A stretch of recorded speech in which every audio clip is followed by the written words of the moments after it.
28 जून 1914 Austro Hungarian empire के Prince अपनी बीवी के साथ बोस्निया के विजिट पर थे। वो अपनी गाड़ी में रोड से गुजरते गुजरते लोगों को हाथ हिलाते जा रहे थे कि एक मकाम पर उनके ड्राइवर ने गाड़ी को गलत गली में मोड़ दिया। हालांकि ये टर्न गलती से लिया गया था, लेकिन किसको मालूम था कि महज सिर्फ गलत गली में आने का अंजाम दुनिया को वर्ल्ड वॉर 1 की सूरत में देखना पड़ेगा, जिसमें 4 करोड़ लोगों की मौत और अरबों डॉलर्स का नुकसान हुआ। जी हाँ, आइए जानते हैं कि सिर्फ एक गलत टर्न दुनिया को वर्ल्ड वॉर 1 में कैसे धकेल गया। नाजरीन, वर्ल्ड वॉर 1 से पहले यानी 1900s के शुरुआती सालों में दुनिया का नक्शा आज से बहुत डिफरेंट था। रशियन एम्पायर, ऑटोमन एम्पायर और ऑस्ट्रो हंगेरियन एम्पायर जैसी बड़ी रियासतें मौजूद थीं। यहाँ सबसे इम्पोर्टेंट कंट्री थी बोस्निया एंड हर्ट्ज़गोविना, जहाँ से इस सारे मसले की शुरुआत होती है। बोस्निया पर ऑस्ट्रो हंगेरियन एम्पायर ने 1908 में कब्जा करके उसके सारे मामलात को कंट्रोल करना शुरू कर दिया। बोस्निया में ज्यादातर स्लेविक लोग रहा करते थे, जबकि बोस्निया के हमसाया मुल्क सर्बिया में भी काफी स्लेविक लोग मौजूद थे। इसीलिए दोनों मुल्कों के लोगों की एक दूसरे के साथ हमदर्दियां मौजूद थीं। लेकिन सर्बिया ऑस्ट्रो हंगेरियन एम्पायर का हिस्सा नहीं था। अब इन दोनों मुल्कों के लोग थे तो एक ही, लेकिन इन दोनों पर अलग अलग रियासतें राज करती थीं। ऑस्ट्रो हंगेरियन एम्पायर चाहती थी कि सर्बिया पर भी कब्जा करके उसको अपनी एम्पायर का हिस्सा बना ले। इससे बोस्निया समेत सर्बिया भी इनके कंट्रोल में आ जाएगा और यहाँ के लोगों में भी दूरियां खत्म हो जाएंगी। लेकिन यहाँ के लोग ऐसा नहीं चाहते थे। स्लेविक लोगों में ऑस्ट्रो हंगेरियन एम्पायर के इस प्लान को लेकर काफी गम और गुस्सा पाया जाने लगा। उनकी ख्वाहिश थी कि सर्बिया, बोस्निया एंड हर्ट्ज़गोविना, जहाँ स्लेविक लोग रहते हैं, ये सब एक ही आज़ाद मुल्क बना लें, जिसे ग्रेटर सर्बिया या फिर यूगोस्लाविया का नाम दिया जाए। लेकिन फिलहाल उनके पास ऑस्ट्रो हंगेरियन एम्पायर से नफरत करने के सिवा कोई ऑप्शन नहीं था। शायद ऑस्ट्रो हंगेरियन एम्पायर सर्बिया पर हमला कर भी लेती, लेकिन उनको डर था रशिया से, क्योंकि रशिया नहीं चाहता था कि ऑस्ट्रो हंगेरियन एम्पायर इस रीजन में ज्यादा ग्रो करे। इसलिए रशिया से लड़ने के लिए ऑस्ट्रो हंगेरियन एम्पायर ने जर्मनी को अपने साथ मिलाकर उनको बैकअप पर रख दिया और रशिया ने फ्रांस के साथ अलायंस बना ली। वहां सर्बिया और बोस्निया के नेशनलिस्ट ने आहिस्ता आहिस्ता अपनी आज़ादी के लिए ऑर्गेनाइजेशंस बनाना शुरू कर दी। पहले तो इन ऑर्गेनाइजेशंस का मकसद सिर्फ ऑस्ट्रो हंगेरियन एम्पायर के खिलाफ प्रोटेस्ट करने का था, लेकिन वक्त के साथ साथ ये मिलिटेंट ऑर्गेनाइजेशंस में तब्दील होकर खून रेजी पर उतर आई। इसी दौरान एक और तंजीम वजूद में आई जिसे ब्लैक हैंड का नाम दिया गया। इस तंजीम का नारा था कि वो ग्रेटर सर्बिया या यूगोस्लाविया बनाकर ही दम लेंगे।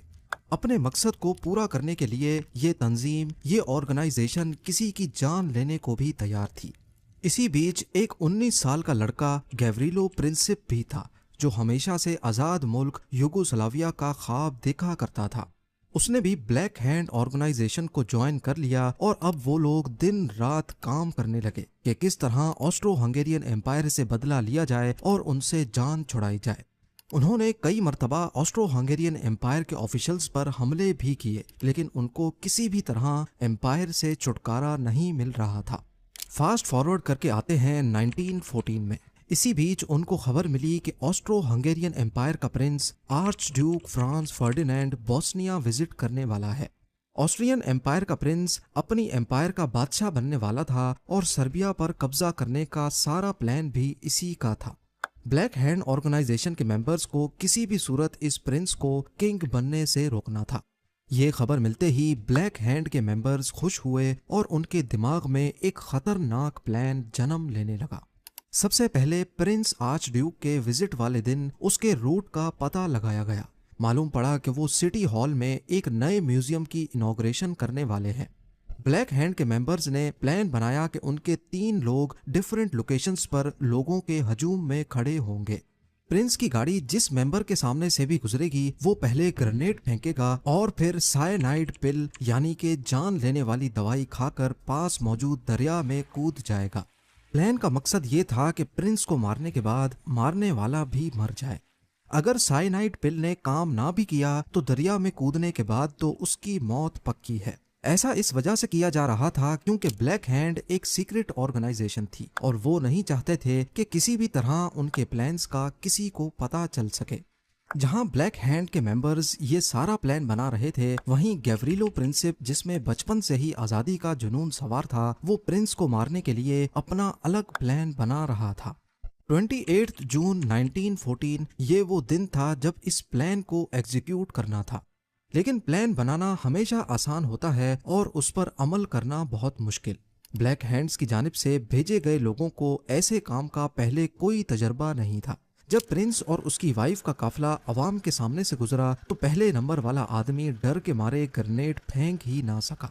जब गाड़ी दूसरे नंबर वाले आदमी के सामने से गुजरी तो वो भी कांपने लगा और जितनी देर वो सोच रहा था इतनी देर में गाड़ी गुजर गई। अब सारी जिम्मेदारी तीसरे आदमी पर थी। उसके सामने से जब प्रिंस की गाड़ी गुजरी तो उसने जल्दी से बॉम्ब फेंक दिया, लेकिन उसका निशाना ठीक नहीं था।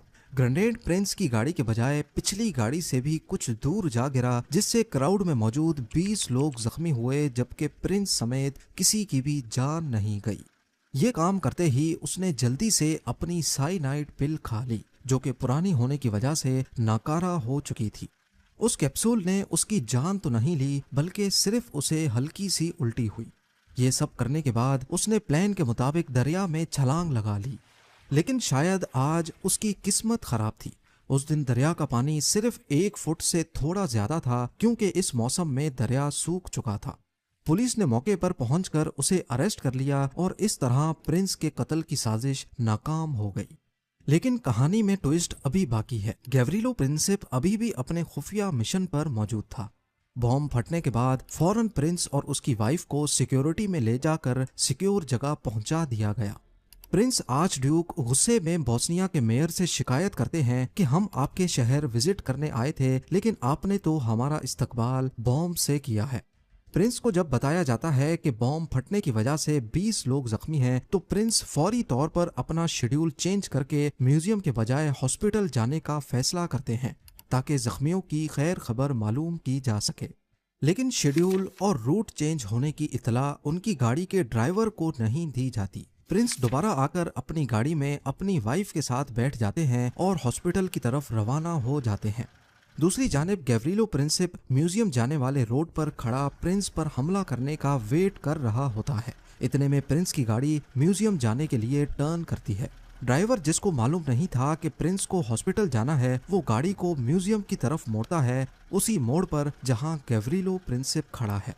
फौरी तौर पर स्टाफ ड्राइवर को शेड्यूल के बारे में बताता है और गाड़ी को टर्न करके हॉस्पिटल जाने का कहता है।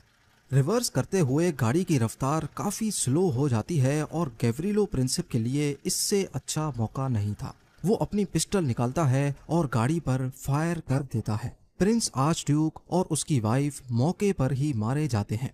जब प्रिंस की मौत की खबर ऑस्ट्रो हंगेरियन एम्पायर के बादशाह तक पहुंचती है तो वो गुस्से में आकर सर्बिया पर हमला कर देता है।